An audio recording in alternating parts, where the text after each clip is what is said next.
So I'm Rupert Read. I teach philosophy at the University of East Anglia. I'm also the chair of Greenhouse think tank.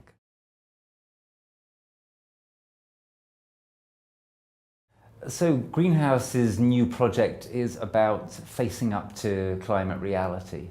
So part of what we're doing is trying to achieve climate justice, which is an incredibly difficult accomplishment to be seeking to achieve.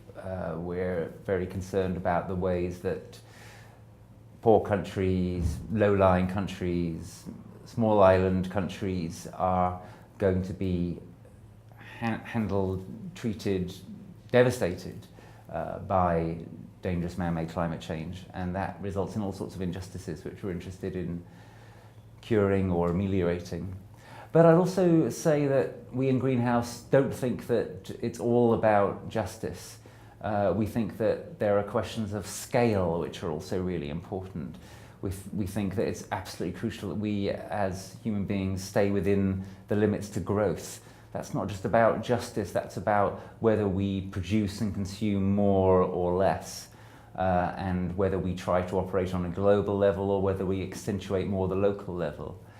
And further than that, also as a philosopher, I'm very concerned about the domination of political philosophy by justice frameworks, and I think there's actually space for and need for much more of a care ethic. And that's where a lot of my current work is focused, towards developing a care ethic, which is going to help us understand better our relations towards each other, but more importantly, in this context, towards future people, towards non-human animals, towards ecosystems.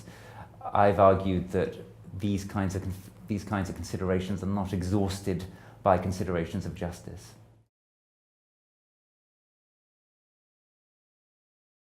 What's driving climate injustices and the other associated problems of our current system in terms of operating at too large a scale, not thinking enough about, not caring enough about the future and about non-human animals and so on, is overwhelmingly neoliberal corporate globalization. And I would home in especially on the so-called free trade treaties, which are all over the world at the present time, and which are not really free trade treaties at all. What they're about is freedom for capital, which goes wherever it can seek best advantage.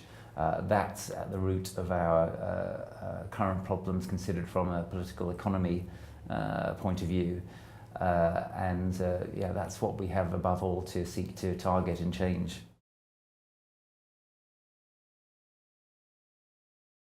Yeah, so as I say, Greenhouse, which was until recently engaged in what we called our post-growth project, looking at the limits to economic growth and at how we can have a better world, a fairer world, a world that will be impacted on less heavily by ourselves if we stop trying to pursue the phantom of endless economic growth.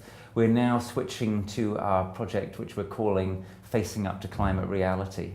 And really what that's all about is seeking to explore why human beings have been so catastrophically weak at facing up to climate reality. From our perspective, climate denial is not a niche problem. It's not just a matter of some so-called climate skeptics. We think that nearly everybody is in effect in climate denial. Nearly everybody is putting their heads in the sand at the importance of this issue, the urgency of it, and the enormity of it. So we're interested in looking more deeply into that from a psychological and philosophical point of view.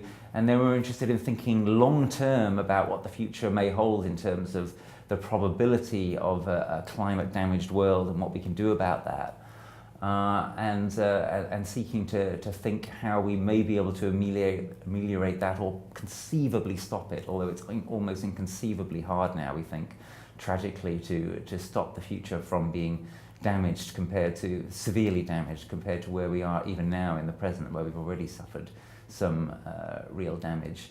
And we think that the current febrile political situation around the world has opportunities within it, as well as severe problems for this kind of agenda of a radical rethinking, which would, among other things, reduce the level, if we were to succeed in this aim, along with other organisations, of course, this has got to be a worldwide struggle, would reduce the level of climate injustices that are currently occurring.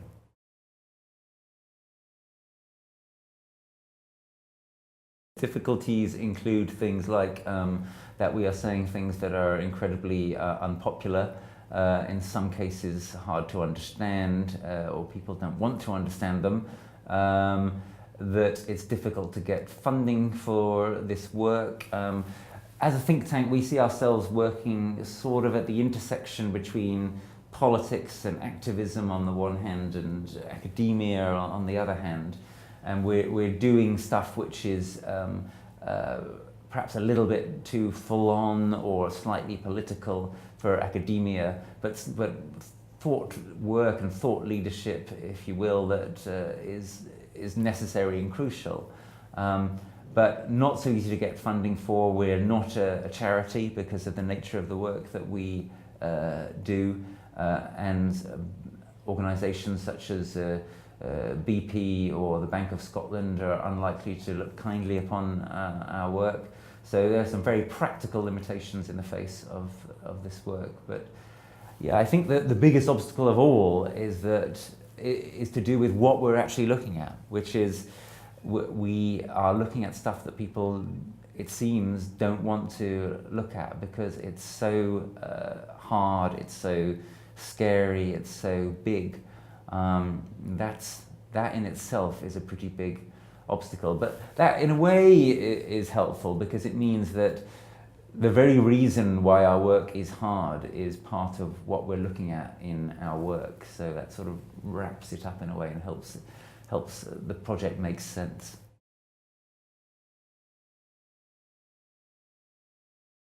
What needs to change for justice? We need somehow to start to segue towards a world which is more equal, a world which thinks a lot longer term, a world which doesn't just think about us, but of course, like anybody, what I would love, if it's possible, is to achieve a juster world, a more equal world, a more caring world.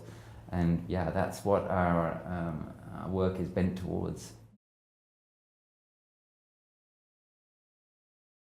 I think it is important that we try to imagine it, however remote the prospect is. So one thing that I take quite a lot of inspiration from is some of the work of Ursula Le Guin, her remarkable dystopias and utopias. One of the splendid things about her book, The Dispossessed, is that in seeking to imagine utopia, she imagines that what we actually are probably always going to have at best is a kind of process of an endless kind of process of trying to achieve a better world, a more caring world, and so forth. And that she is realistic about the threats in the way of any society that tries to set itself up towards utopianism. I am a great skeptic, I'm afraid, of the idea of progress. I think that the idea of progress has actually got us into a lot of the trouble that we're now in, the horrendous trouble that we're now in, and that we would be a lot better off if we gave up ideas like growth, progress, even development, and substituted goals that are both more realistic in terms of, for example, the goal of a more localized and resilient world, but also goals that are truly desirable without being tied into fantasies of technology or endless growth. I mean, endless technological improvement or endless economic growth. Fantasies which have got us into so much of the trouble that we're in.